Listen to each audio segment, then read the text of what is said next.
From the Vox Populi studios in Miami Lakes, we bring you the Miami Lakes Business Podcast.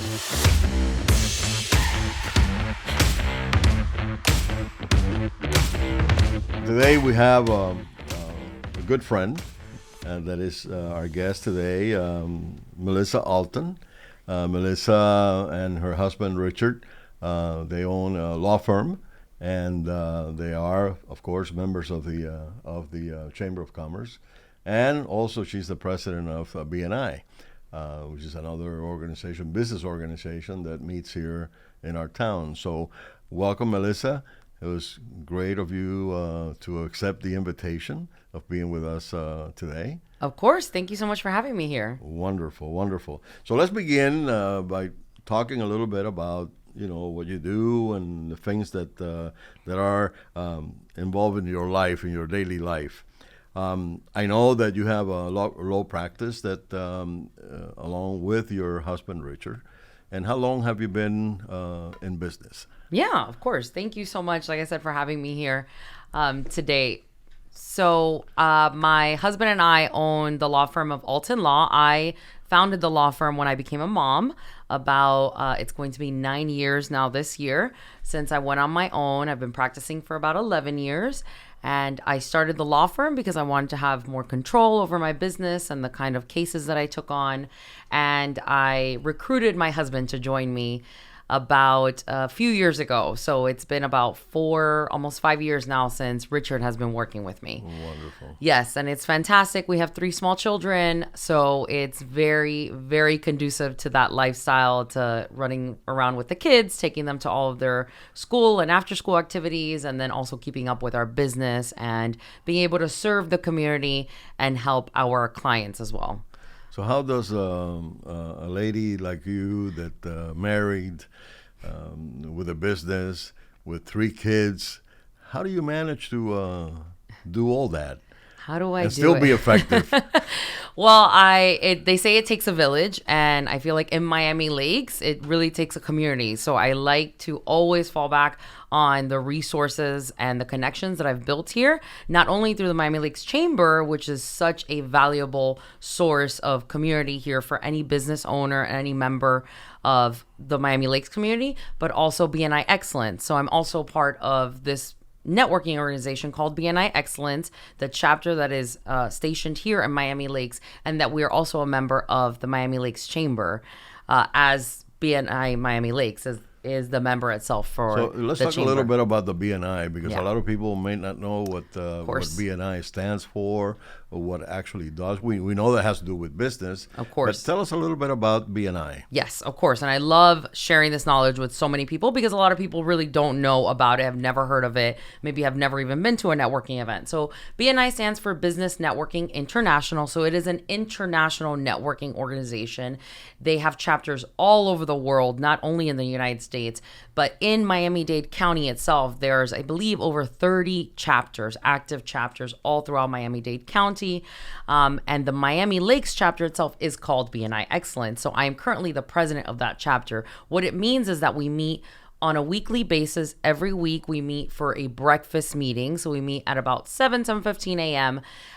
In Miami Lakes, and it's a group of professionals from all walks of life, all different kind of professions. It is category exclusive. For example, I am the only business attorney in our BNI group, which means there can be no other business attorney in our group.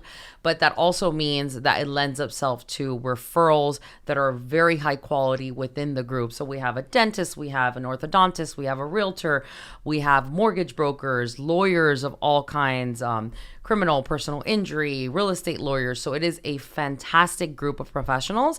And every week we get to know each other in our meetings as well as outside of our meetings. And we continue growing and refer each other businesses on a weekly basis. So it is extremely, extremely valuable and great for any business owner, anyone who does business in the Miami Lakes area. I encourage them to visit our group because it's a phenomenal way to start your Friday morning. Wonderful, wonderful. Well, let's talk a little bit about your career as a lawyer, as an attorney. What made you choose corporate and business law? So I've always loved speaking and writing, and I've never had a problem with public speaking. So I naturally fell into the role of going to court and falling into a litigation based job as an associate. When I first started practicing law, I immediately, took a job going to court. First day that I got my license, that I got barred in the state of Florida, I was like, okay, I'll go in front of a judge and say whatever you want me to say. So I've never had a problem with that. When I started my own law firm, that was the experience I had, was in litigation. So I was really always like fighting for business owners, for individuals. And I've always believed that if you're especially a small mom and pop shop or a smaller business owner, you have the right to have your day in court, and you have the right to fight for whatever the business deal is that you have, or whatever issues that it is that may have gone wrong, maybe in a transaction that you had with a business partner. You don't have to have $10,000, $15,000 to hire these giant law firms in Coral Gables and downtown Miami. You should have another option. You should have a sort of mom and pop lawyer, right? And so that's really what I've focused on, is helping these smaller business owners and fighting for their rights, and making sure that they make it out okay, and they shouldn't go bankrupt because they made a bad business deal, or they, did something that maybe wasn't as wise in retrospect. And I've transitioned away from litigation now because I've noticed that business owners can save a lot more money if they invest in the right kind of contracts before they end up in court, because court is really not what you see on TV, where you kind of just show up in front of the judge and the judge says, yes, you win your case, and that's it. Case open and closed, caso cerrado. It's not like that. So it is important for the businesses Yes. to get good advice Yes. since the beginning, from the beginning of. Absolutely. Right. They need to educate themselves on what kind of language should be in their contracts, what kind of documents they should have. No matter how big or small your business is, it goes a long way if you protect yourself on paper beforehand. You have something that I found that was very interesting, and so I think it's your motto or your slogan, that is named your legal dragon. Yes. So I mean, that's kind of scary, when you the dragon. Yeah. But what made you choose that kind of? I know somebody came up with that, and it must have been you or Richard. Well, it was me. I will take the credit for that. Do not give my husband the credit. I mean, my husband's wonderful, but that was me. So I don't know if you know this, Fred, but lawyers can be a little bit boring sometimes. I mean, don't tell anyone I said that, but they can put you to sleep sometimes. And I mean, you hear the jingles on the radio and stuff now for marketing and commercials for legal advertising.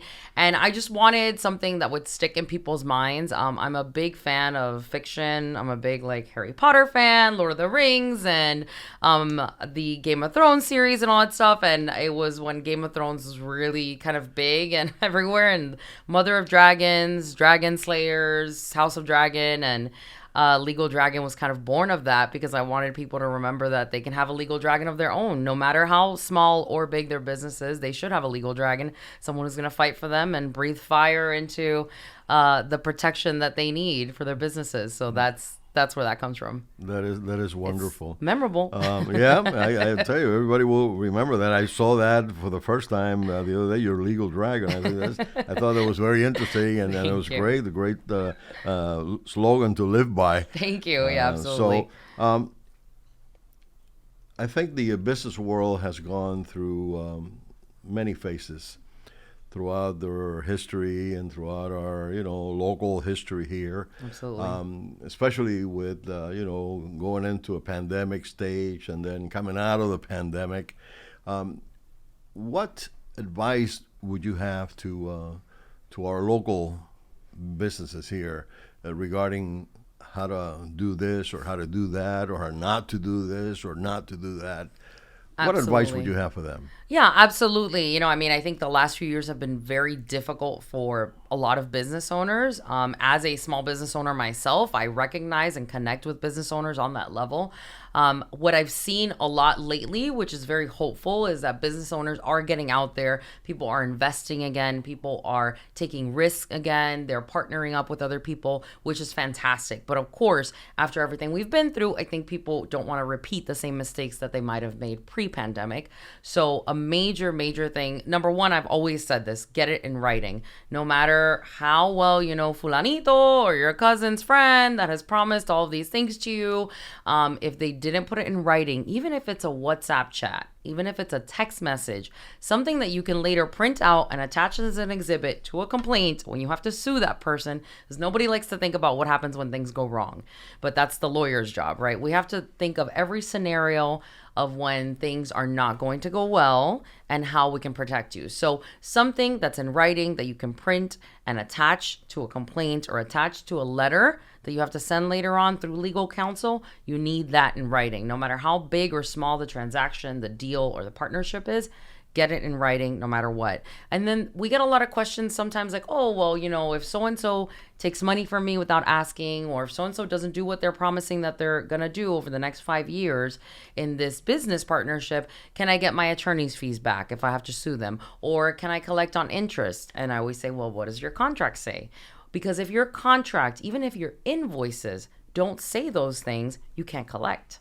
Because it's all about giving notice to the other side. So the legal system here is very, has a method to everything, and it's steps to everything. So they're going to say, when you go in front of the judge, you go to court, they're going to say, well, where does it say in your contract that you were going to collect on interest if they were late by 30 days? Or where does it say in your contract that you were entitled to collect your attorney's fees if you had to sue them and find yourself in this situation? If it doesn't say it, you're not entitled to it. So there's just some simple ways that people can protect themselves, that they can do it themselves, really, if they just take the time to read through the documents that they're using every day. You know, I know business owners have so many balls that they're juggling and so much that they're doing on a daily basis. The last thing they want to worry about is what their documents say, what the fine print says. But that's why I just urge them to take 5 minutes to just look it over, see if there's any language like that in their contract. And if there isn't and they want to have a consult with me, they can call me, of course. So the days of, you know, I mean, going back, I'm much older than you. No. Back in my day, there was a handshake. Yeah. You know, and the handshake, and you would make agreements on a handshake. And sometimes it works out, yeah, but it's a lot to risk. Just think of how hard you work on building your business and building those dreams, and then it's such a risk to not have something in writing. So, well, yeah. I think that I know that you have another business, and it's also very peculiar. The name of the business, besides you know, being a business attorney and a corporate attorney, and the business is called Casa Cerrada. Absolutely. Yes. Which kind of sounds like the program on TV, Caso Cerrado. Exactly. Yeah, Well, I Casa know. Cerrada. So what Casa Cerrada does? We're going to say it's completely different because there's no, you know, infringement issues no here drama. with Caso Cerrado. So completely original idea. So this is a newer law firm, basically, that I also incorporated and founded with my fellow partner, who is also has been a guest of your show, Miss Norma Lorenzo, yes. who has been a wonderful friend, who a testament to BNI Excellence. Really, I met Norma through BNI Excellence and then through the chamber, you know, a few years ago, and we just connected in such a way, personally and socially and professionally, that we've now bonded and created this second law firm for both of us. So that just shows you the value of being part of these organizations in our community and how you can build these lifelong connections with people. So it's called Casa Cerrada, and it is for titles and closings. So we offer residential and commercial closings for anyone purchasing a house. I know the market is a little bit slow right now, but it's going to pick up again, as it always does. It's a cycle. And so that is what Casa Cerrada offers. Yes. Absolutely. Yes. Well, it's been great having you here. It's been wonderful being And, here. you know, I mean, it was fast. So, you know, the whole thing just went very fast. I could stay here all day. I told you, yeah, we can talk for a few more hours, but we're limited on the time, and we thank you so much for being with us, and like to invite you again. Maybe next time Richard can come along with you. Sure. And we can meet him also. We're gonna have the people meet Richard, your Absolutely. other half. Yes. So we thank you so much for being with us today. Thank you, Fred, and thank you to the whole AC Graphics team and Tico especially for always setting this up and making sure that this happens. I really appreciate it. Thank That's you good. so much. I know now Tico's happy. Yes, he is. So anyway, folks, this is our podcast for today. We thank you for being with us and invite you to see us again next time.